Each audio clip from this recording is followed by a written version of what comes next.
नमस्कार दोस्तों, स्वागत है आपका स्टडी फॉर सिविल सर्विसेज में। यदि स्टडी फॉर सिविल सर्विसेज के छात्र हैं तो ये वाला टेलीग्राम जरूर ज्वाइन करके रखिए। यूट्यूब चैनल में हमारे साथ है तो भी ये वाला टेलीग्राम ज्वाइन करना बहुत ज्यादा जरूरी है। सारे नोटिफिकेशन, सारे अपडेट, सारे मोस्ट इंपोर्टेंट पिक्स, सारा रिवीजन सब कुछ यहाँ पे बताया जाता है। टेस्ट को ध्यान से अटेम्प्ट करिए और बताइए कितना स्कोर आपने किया है, कितने सही किए हैं टोटल क्वेश्चन में से। सभी लोग अपना अपना स्कोर जरूर कमेंट करिए।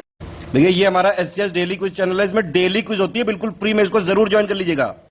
ये हमारा इंस्टाग्राम का पेज है, इसको जरूर फॉलो कर लीजिएगा। Study for civil dot services करके अगर आप इंस्टाग्राम में सर्च करेंगे तो आपको मिल जाएगा। वीडियो के डिस्क्रिप्शन में इसकी लिंक दी हुई। इसमें आप स्टोरी सेक्शन जरूर देखते रहा करिए, प्लस इसमें हाईलाइट्स आते रहते हैं और प्लस पोस्ट आती रहती है, इनको जरूर फॉलो करते रहिए।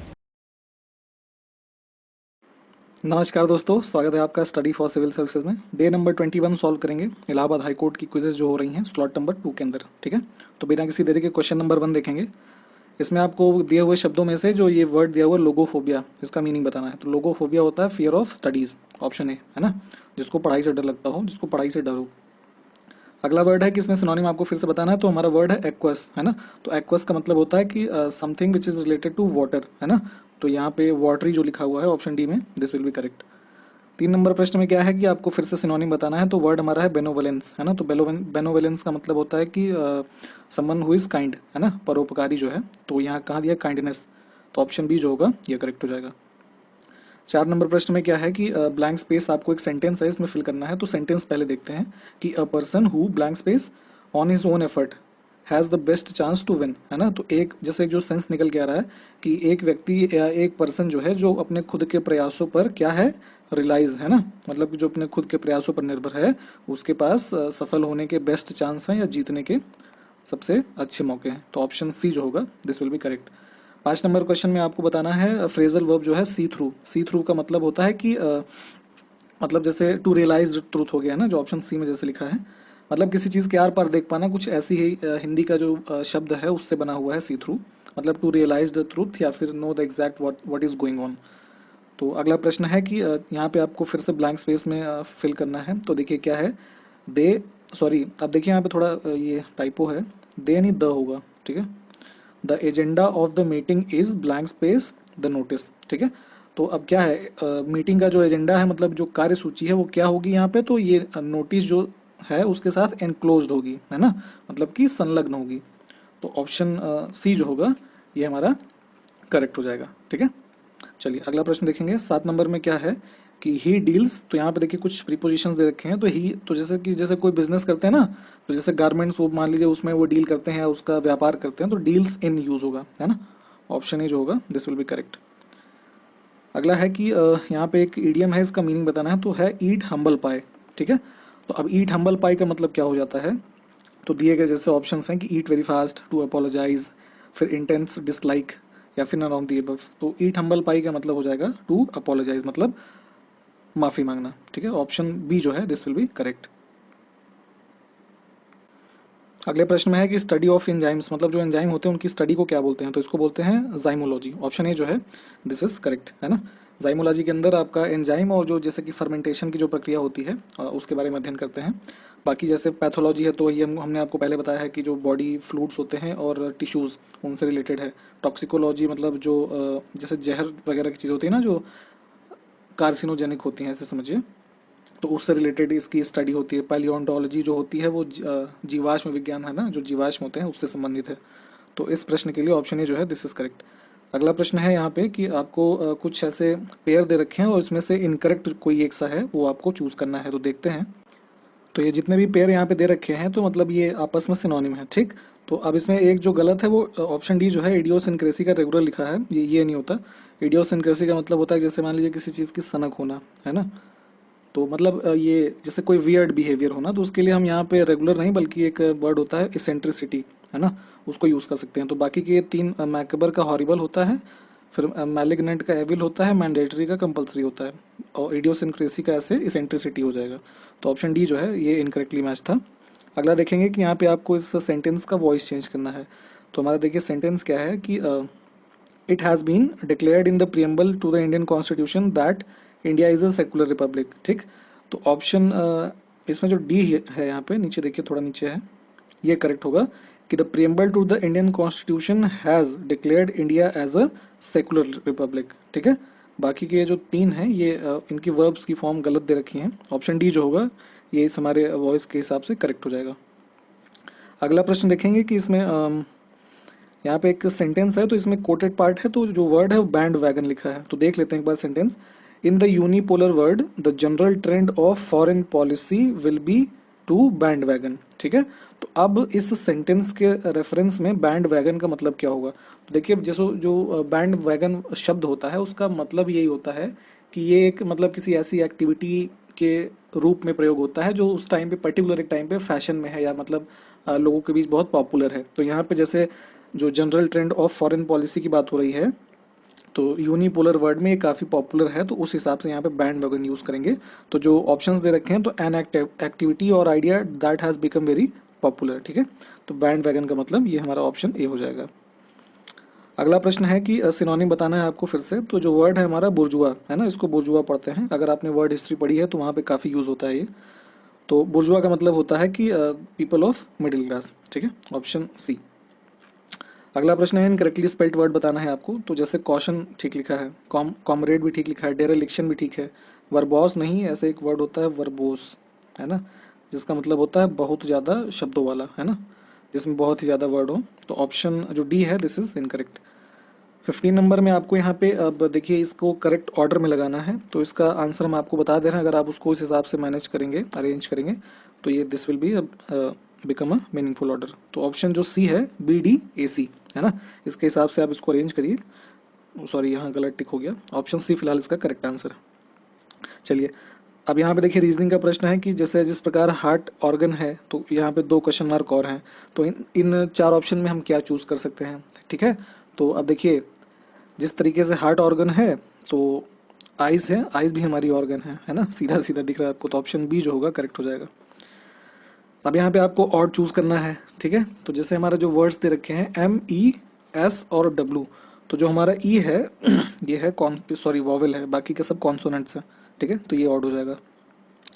अब देखिए मैथ का एक क्वेश्चन है यहाँ पे, इसको देखते हैं क्या कह रहे हैं इसमें। तो एक संख्या है हमारी 6729, और अगर इसको 35 से डिवाइड करेंगे तो रिमाइंडर क्या आएगा, ये आपसे सिंपली पूछ रहे हैं। तो 6729 है और 35 से इसको डिवाइड कर लीजिए। ठीक है, तो पहली बार में एक बार गया तो 35 यहाँ आएगा। ठीक, अब यहाँ पे बचा 32, फिर यहाँ से हमने 2 ले लिया, तो ये करीब ये 9 बार में आ जाएगा ये 315। ठीक, अब इसको आगे किया तो ये आएगा यहाँ पे 7, है ना, फिर हमने 9 जो बचा है वो ले लिया, तो ये 2 बार और चला जाएगा, तो यहाँ आएगा 70, तो उसके बाद इसमें बचे कितना 9। तो यही आपसे रिमाइंडर पूछ रहे, तो 9 जो ऑप्शन सी है ये हमारा करेक्ट ऑप्शन आंसर हो जाएगा। चलिए, अब यहाँ पे है कि एक और दूसरा क्वेश्चन है, इसको सॉल्व करते हैं।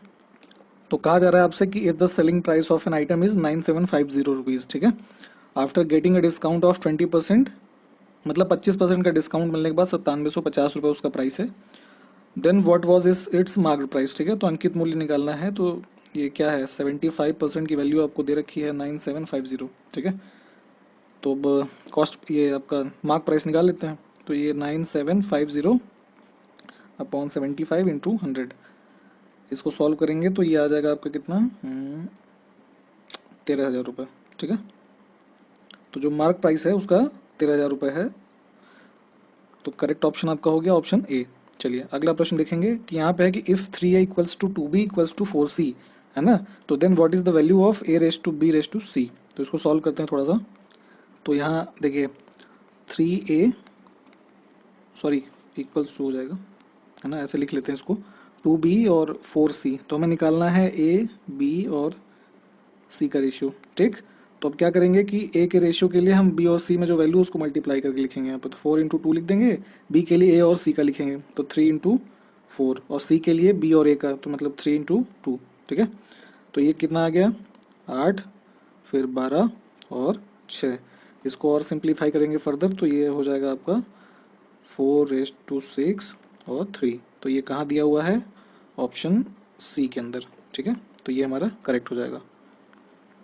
चलिए अगला प्रश्न देखेंगे कि इनमें से क्या कह रहे हैं आपसे कि which among the following is not an advantage of e commerce business. तो देखिए ई कॉमर्स जैसे कि फ्लिपकार्ट, अमेजोन, ये सब हैं, तो उसमें इसको लाभ नहीं है, इसमें पूछा जा रहा है।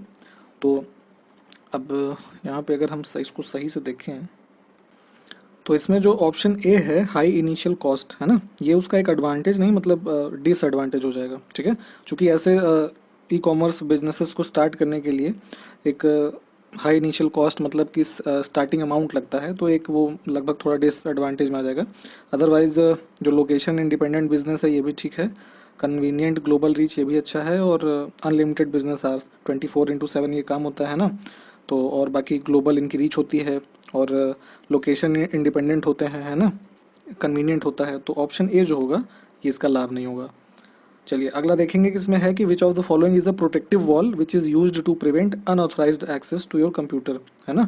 तो एज ए सॉफ्टवेयर टर्मिनोलॉजी में यूज होता है कंप्यूटर्स में, फायरवॉल होता है ये, जो कि जो भी एक तरीके से समझिए कि जिसको अनऑथराइज एक्सेस कंप्यूटर को मतलब नहीं कर सकते वो, उनको रोकने के लिए फायरवॉल का यूज़ करते हैं, है ना। आप कंप्यूटर्स यूज़ करते हैं तो आपने ये देखा होगा। अगला क्वेश्चन है कि which of the following is the shortcut to create a new presentation in MS power point. ठीक है, तो जैसे मान लीजिए आपने सॉफ्टवेयर खोल रखा है MS पावर पॉइंट, कोई एक स्लाइड पे आप काम कर रहे हैं, अब उसी के साथ साथ आपको कुछ एक नया उसमें presentation at the same time create करना है, तो हम Ctrl+N का यूज़ करेंगे, तो हमारी एक जो नई प्रेजेंटेशन स्लाइड है वो ओपन हो जाएगी। अगला प्रश्न है कि which of the following topology, है ना, is an arrangement of the network in which every node is connected to the central hub, switch और a central computer। ठीक है, तो देखिए यहाँ पे जो ऑप्शंस हैं क्या है हमारे पास, स्टार, मैश, रिंग और बस। तो जो स्टार टोपोलॉजी होती है उसमें क्या होता है कि ऐसे बीच में एक सर्वर होता है ना, सेंट्रल नोड या हब कह लीजिए, कंप्यूटर कह लीजिए, तो उसी से बाकी के जो कंप्यूटर हैं ऐसे ऐसे जुड़े होते हैं। ठीक है, कुछ इस तरीके से। तो ये कुल मिला के स्टार का स्ट्रक्चर बन गया ना, तो यही स्टार टोपोलॉजी जो होती है वो हमारी इस क्वेश्चन के लिए सही आंसर है। अगला प्रश्न है कि इनमें से कौन सा इम्पैक्ट प्रिंटर का उदाहरण नहीं है। ठीक है, तो इम्पैक्ट प्रिंटर जो इसमें से उदाहरण नहीं होगा वो लेज़र प्रिंटर होगा। ठीक है, क्योंकि यहाँ पे कोई प्रिंटिंग जो पेपर है और जो प्रिंटिंग डिवाइस है उसके बीच में कोई इम्पैक्ट नहीं है। बाकी के जो डॉट मैट्रिक्स, डेजी व्हील और लाइन प्रिंटर से काफ़ी पहले यूज़ होते थे, अब तो इनका यूज़ नहीं होता है। तो इसमें क्या है कि जो पेपर आपका प्रिंटिंग मटेरियल है और जो प्रिंटर है उसके बीच में कॉन्टैक्ट होता था, बट लेज़र आपको पता है कि वो एक ऐसे, है ना, डिस्टेंस से वो चीज़ें कवर हो जाती हैं। तो ऑप्शन जो डी है दिस इज करेक्ट। अब इसमें देखिए क्या है कि परमार्थ शब्द का आपको विलोम बताना है। तो देखिए परमार्थ का विलोम होता है स्वार्थ, है ना, जो स्वार्थ है या स्वार्थी है, तो परमार्थ का वो विलोम हो जाएगा। अगला प्रश्न है कि इनमें से तद्भव शब्द आपको चयन करना है यहाँ पे। तो देखिए तद्भव इसमें से कौन सा होगा, अचरज, जो ऑप्शन डी है अचरज शब्द, है ना, ये आपका तद्भव है। बाकी शत, वधु और उपवास ये सब तत्सम शब्द हैं। अब यहाँ पे अश्व शब्द का पर्यायवाची इसमें से कौन सा नहीं है, तो घोटक, तुरंग और घोड़ा, है ना, ये सब पर्यायवाची हैं अश्व के, सेंध नहीं है, सैंधव होता है ना। तो ऑप्शन जो ए है दिस इज इनकरेक्ट। अब यहाँ पे क्या है, एक अनेक शब्दों के लिए एक शब्द चूज करना है आपको। तो 25 वर्ष पूरे होने के उपलक्ष्य में होने वाला उत्सव। ठीक है, तो ये होता है आपका रजत जयंती। ऑप्शन जो डी है ये करेक्ट हो जाएगा। अब यहाँ पे इच्छा शब्द का आपको पर्यायवाची जो इसमें से नहीं है वो बताना है। तो 3 कोई होंगे, एक नहीं है, तो इसमें से जो वैभवी शब्द है ऑप्शन सी के अंदर, ये इच्छा का पर्यायवाची नहीं है। लिप्सा, कामना और स्पृहा ये सब इच्छा के पर्यायवाची हैं। चलिए अगला प्रश्न है कि क्योटो प्रोटोकॉल किससे संबंधित है। तो ये आपका संबंधित है क्लाइमेट चेंज से। ठीक, जापान के शहर क्योटो में ये अडॉप्ट हुआ था और इसको इम्प्लीमेंट किया गया सन 2005 में। ठीक है, आप हमें कमेंट करके बस ये बताइए कि किस वर्ष में ये प्रोटोकॉल जो है अडॉप्ट हुआ जापान में। Option B. अगला प्रश्न है कि इनमें से क्या है, which of the following is the non renewable resource. ठीक है, तो देखिए बायोफ्यूल जो है ये रिन्यू हो जाते हैं, बायोमास हो जाएगा, बायोगैस भी हो जाएगी, बट कोयला नहीं होगा। ठीक है, कोयला जल गया तो राख ही बनेगा सीधे, that can not be renewable. अब इसमें अगला प्रश्न है कि which of the following is not an abiotic component of the ecosystem. ठीक है, तो 3 जो है वो बायोटिक हैं, मतलब कि आपके जैविक हैं, और एक अजैविक है। तो जो जीव है ना, ये आपका अजैविक घटक नहीं है, ये जैविक है। बाकी के जो प्रकाश, जल और मिट्टी हैं ये आपके अजैविक घटक हैं। तो ऑप्शन ए जो हो जाएगा इस प्रश्न के लिए सही है। अगला प्रश्न देखेंगे कि ट्यूबरकुलोसिस का कॉजेटिव एजेंट कौन है, मतलब कि ट्यूबरकुलोसिस किससे होता है, उसका उत्पादन कारक क्या है। तो ये टीबी होता है आपका बैक्टीरिया से। ठीक है, तो जैसे जो डिजीजेज होती हैं, जो बैक्टीरिया, वायरस, फंगस या फिर ये पैरासाइट्स, प्रोटोजोआ ये सब से होती हैं, इसको एक बार प्लीज ध्यान से पढ़िएगा, एग्जाम्स में बहुत आता है ये। अगला प्रश्न देखेंगे, the best known Chahamana later known as Chauhan ruler was, तो उस रूलर का नाम है who defeated the Afghan ruler named Sultan Mohammad Ghori in 1191। तो ये सबसे महान प्रसिद्ध चहमान शासक कौन सा था जिसे बाद में चौहान के नाम से जाना गया और जिसने सन 1191 में सुल्तान मोहम्मद गोरी नामक अफगान शासक को हराया। तो देखिए यहाँ पे जो नाम हमारे पास हैं कौन कौन, अशोक, प्रशस्ति, हरिश्चंद्र या फिर पृथ्वीराज तृतीय। तो इसमें जो पृथ्वीराज तृतीय थे इन्होंने ये आपका सुल्तान मोहम्मद गोरी जो है 1191 में उसको हराया था। तो ऑप्शन जो डी है ये करेक्ट हो गया। अगला प्रश्न है कि where is the Indian space research organisation headquarter situated in India. तो इसरो का जो हेडक्वार्टर आपसे पूछ रहे हैं ये है आपका बेंगलुरु में, ऑप्शन सी है ना, कर्नाटक के बेंगलुरु में इसका हेडक्वार्टर है। अगला प्रश्न है कि after the death of king Ashoka blank space declined rapidly, है ना। तो कुल मिला के ये पूछ रहे हैं कि अशोक किस राजवंश या ये दिए गए डायनेस्टी से संबंधित थे, तो उनकी मौत के बाद उसका जो डिक्लाइन है वो शुरू हो गया। तो जो अब अशोक थे ये मौर्य डायनेस्टी के थे, तो उसी का डिक्लाइन स्टार्ट हुआ, ठीक है, ऑप्शन ए। अब देखिए Delhi first became the capital of a kingdom, है ना, अंडर द, तो कौन से राजपूत जो थे उनके अंडर ये पहली बार दिल्ली जो है वो कैपिटल बनी, मतलब राजधानी बनी। तो जो आपके यहाँ पे देखिए तोमर राजपूत थे, है ना, इनके अंडर में दिल्ली सबसे फर्स्ट टाइम कैपिटल बना। तो 12वीं शताब्दी के इसमें 12वीं शताब्दी में दिल्ली तोमर राजपूत के अंडर में राजधानी बनी और उसके बाद ही 12वीं शताब्दी के आखिर में ये जो चौहान शासक थे इनको चाहमान बोलते थे, ये अजमेर के थे, तो इन्होंने तोमरों को हराया और फिर उसके बाद इनका शासन हुआ। तो कुछ इस तरीके से दिल्ली का शासन चला। अगला प्रश्न है कि निम्न में से किस उर्वरक के लिए बड़ी मात्रा में सल्फ्यूरिक एसिड का उपयोग किया जाता है, ठीक है। तो यहाँ पे देखिए कुछ टाइप्स ऑफ फर्टिलाइजर लिखे हुए हैं, तो इसमें से जो सही उत्तर है इस प्रश्न के लिए ये हमारा हो जाएगा ऑप्शन बी, जो है फॉस्फेट उर्वरक जो होते हैं उनके लिए बड़ी मात्रा में सल्फ्यूरिक एसिड जो है उसको यूज़ करते हैं। तो H2SO4 जो है ना, ये फॉस्फेट उर्वरक बनाने में इसका यूज़ करते हैं। अगला प्रश्न देखेंगे कि इसमें पूछ रहे हैं आपसे कि the Indian national Congress was founded in which year, by, मतलब किसके द्वारा वर्ष 1885 में फाउंड की गई, मतलब स्थापना हुई। तो ये एलन ऑक्टेवियन ह्यूम थे, ये ब्रिटिश मतलब रिटायर्ड सिविल सर्वेंट थे उस टाइम पे, तो उन्होंने ये फाउंडेशन किया। और इस 1885 के जो पहले सेशन के प्रेसिडेंट थे WC बनर्जी, है ना, पहले भी हमने बताया आपको व्योमेश चंद्र बनर्जी थे। और इसमें जैसे कि फैक्चुअल चीज़ें कई बार पूछी जाती हैं, जैसे 72 डेलीगेट्स थे उसमें, है ना, और बॉम्बे में हुआ था सेशन, इस तरीके से देखा आपने। अगला प्रश्न है कि which of the following areas is famous for the marble mining in India, ठीक है। तो काफ़ी प्रसिद्ध है ये जो संगमरमर का खनन क्षेत्र है, ये मकरान, है ना, मकराना, ऑप्शन बी जो है ये राजस्थान के नागौर जिला जो है वहाँ पे ये एक तहसील है, मतलब कुल मिला के एक एरिया है वहाँ पे ये मतलब सिचुएटेड है। और जैसे नागौर काफ़ी आपने पढ़ा होगा कि ये काफ़ी फेमस जगह है, यहाँ से ही सबसे पहली बार भारत के प्रधानमंत्री जो रहे जवाहरलाल नेहरू, उन्होंने गांधी जी के जन्म दिवस पर वहाँ से ये पंचायती राज का शुरुआत किया था। इसको देख लीजिएगा एक बार। तो ऑप्शन फिलहाल इस क्वेश्चन के लिए बी सही है। अब है कि किस वर्ष में राष्ट्रीय किसान आयोग जो है उसकी स्थापना हुई, तो ये हुआ आपका 2004 में, ठीक है। और जो MS स्वामीनाथन जी हैं ये पहले इसके चीफ थे, है ना, तो काफ़ी इनका योगदान रहा। चलिए अगला प्रश्न है कि यहाँ पे है ब्लैंक स्पेस कि started working for the home rule movement in 1914, है ना। तो ये कौन थे जिन्होंने घरेलू शासन आंदोलन के लिए काम करना शुरू किया 1914 में। तो ये सही ऑप्शन है, ऑप्शन सी जो है एनी बेसेंट, है ना, दिस इज करेक्ट। अगला प्रश्न है कि ऑन 38 दिसंबर 1906, है ना। अब फिर यहाँ पे ये जो 4 चीज़ें लिखी हैं, पॉलिटिकल पार्टीज़ या इवेंट्स लिखे हैं, वॉज फाउंडेड। तो इस तिथि को क्या हुआ था कि ऑल इंडिया मुस्लिम लीग जो है ना, पॉपुलरली इसको मुस्लिम लीग के नाम से जाना जाता है, इसका फाउंडेशन हुआ, ठीक है। और ये कहाँ हुआ, तो ढाका जो आज की तारीख में बांग्लादेश में है वहाँ पे हुआ था, ठीक है, 30 दिसंबर 1906। और लगभग उस टाइम पे 30,000 के आसपास डेलीगेट्स जो पहला ऐसा गैदरिंग हुई वहाँ पे शामिल हुए। उसके बाद ये सारी इसका इस्टेब्लिशमेंट वगैरह हुआ। तो ऑप्शन बी जो है ये करेक्ट है।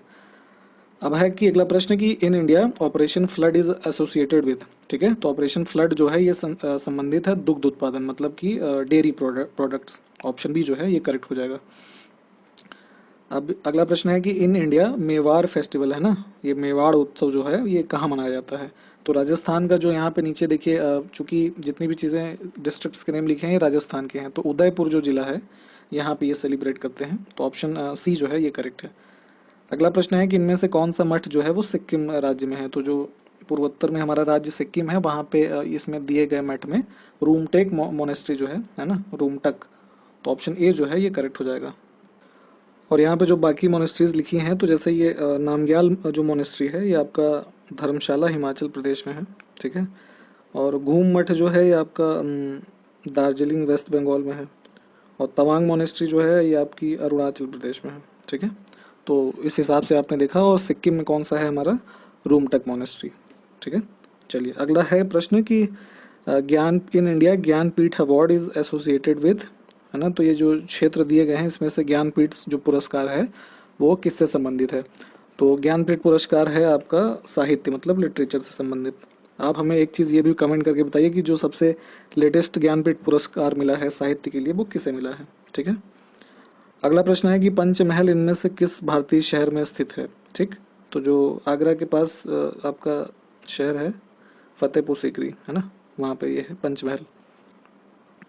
आखिरी प्रश्न है आपका कि which of the following nuclear power plants is situated in Uttar Pradesh? ठीक है, तो उत्तर प्रदेश में आपका जो परमाणु संयंत्र है वो है नरौरा, ठीक है।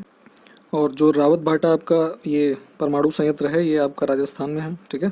काकरापार गुजरात में और तारापुर महाराष्ट्र में, ठीक है। तो ये देखा आपने। तो यहाँ तक ये 50 प्रश्न सॉल्व हुए। अगले आने वाले दिनों में और क्वेश्चन सॉल्व करेंगे। बने रहिए हमारे साथ, तब तक जय हिंद।